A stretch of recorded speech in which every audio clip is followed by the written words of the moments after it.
Hey MSer, this is Johnny MS, and today we're going to talk about having multiple sclerosis and how I feel like family and friends might think I'm made of glass. Stick around if you're interested in hearing about why I think this.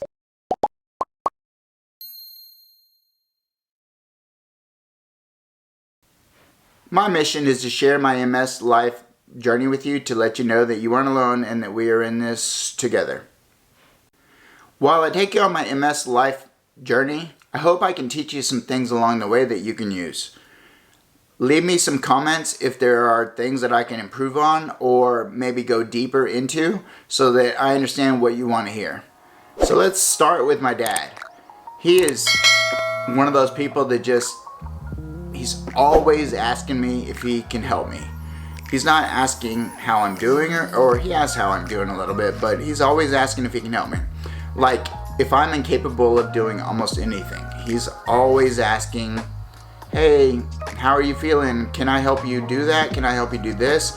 He really thinks I'm made of glass. He thinks I can't do anything, which is fine. He cares. He's a dad. That's what dads do. They're always wanting to help. But it's really hard to make him understand that I'm not totally incapacitated. So my wife, she's kind of the opposite of my dad. She sees me every day. She sees where I'm at. She understands that I can walk around the house and I'm usually fine. I think she forgets that I have MS. I think she truly thinks that I'm pretty normal, which is awesome because that's how I want to be treated by everybody. So the thing is though, my daily, so from a scale of 1 to 10, 10 being normal, the best, I'm usually around a 7.5, but sometimes I dip down to 3 or 4. But I feel like she forgets. One thing that she's really good at is that if I tell her that I'm having issues and I need to sit down or I need to cool off, she's really good about understanding. She understands why I'm asking. I don't ask all the time, so when I do ask, she really understands. I think conveniently my friends in general leave me out of things, but that's okay. They assume, I think, that I'm really delicate and they can't rely on me even if they invited me, so they just don't invite me. To be fair, I think we're just older now. We all have families, so I think time is just really hard to do schedules and all that. I just think there's not a lot happening right now. Before in our 20s, we were single or dating, and it was much easier just to drop everything and go hang out. Well, now with kids and everything, I think it's much harder. There's still a piece of me that thinks that they conveniently leave me out. Not mean or anything. I just think that they forget about me sometimes because they assume that I'm in a bad state, which I'm usually not. So what can we do to keep this from happening? I truly believe it's all about education. I think communicating positive things to your friends and family is key. I think sharing your accomplishments with them. Hey, I had a really good week, and here's why I had a good week. I was able to walk around the block 5 times this week, and that's a big win.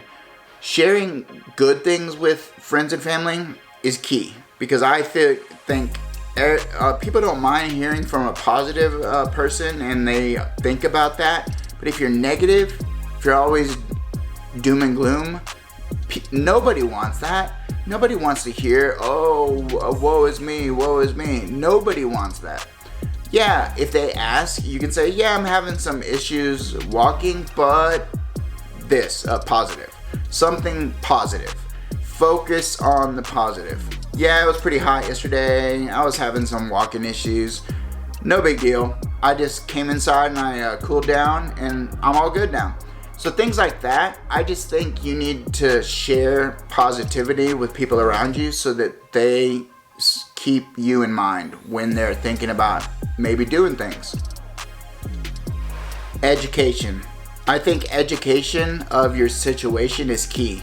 Assuming you have relapsing remitting MS, RRMS, I just think teaching them that you're usually good, or you're usually a 5 out of 10, or usually a 7.5 out of 10, keeps them knowing that it comes and goes. Hopefully you do have RRMS and it comes and goes. Like me, mine, I would say a large majority of the time, I'm okay. Yeah, if I was gonna walk all day at the zoo or walk all day at the mall, probably not good.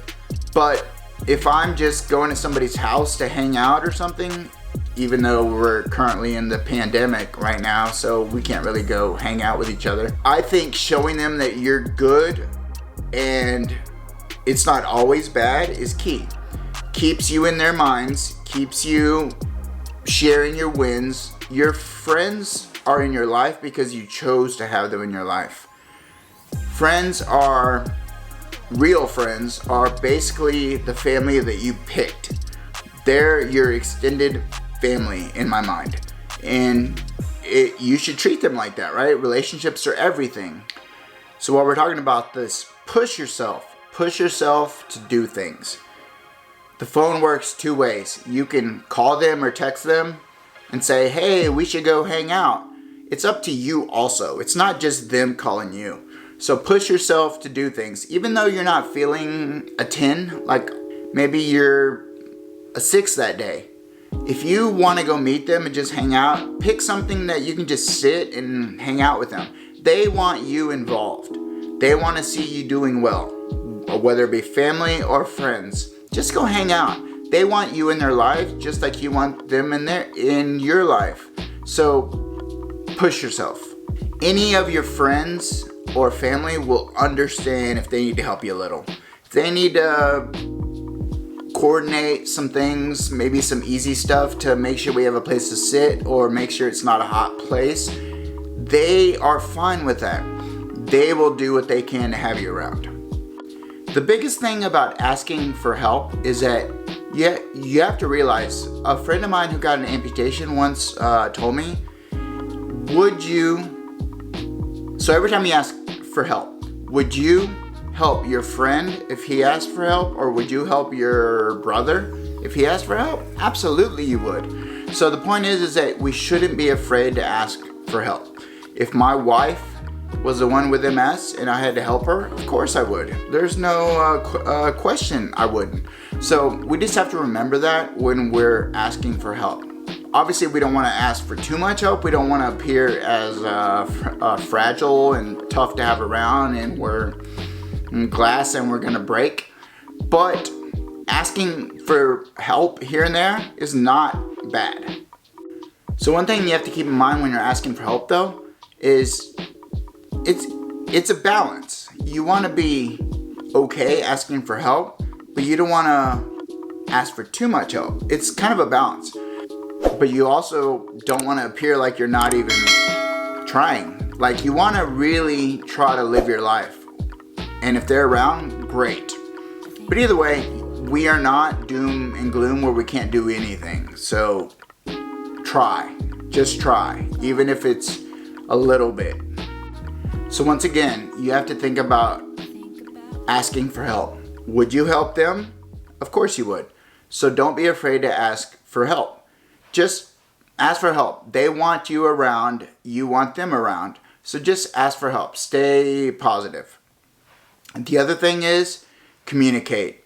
Communicate positivity. Yeah, it's not terrible to say I had issues yesterday, but focus on the positive. End every conversation with, but here's all the good stuff. So you need to express your positivity to them so that they want you around. All I can say is stay positive and have a good day.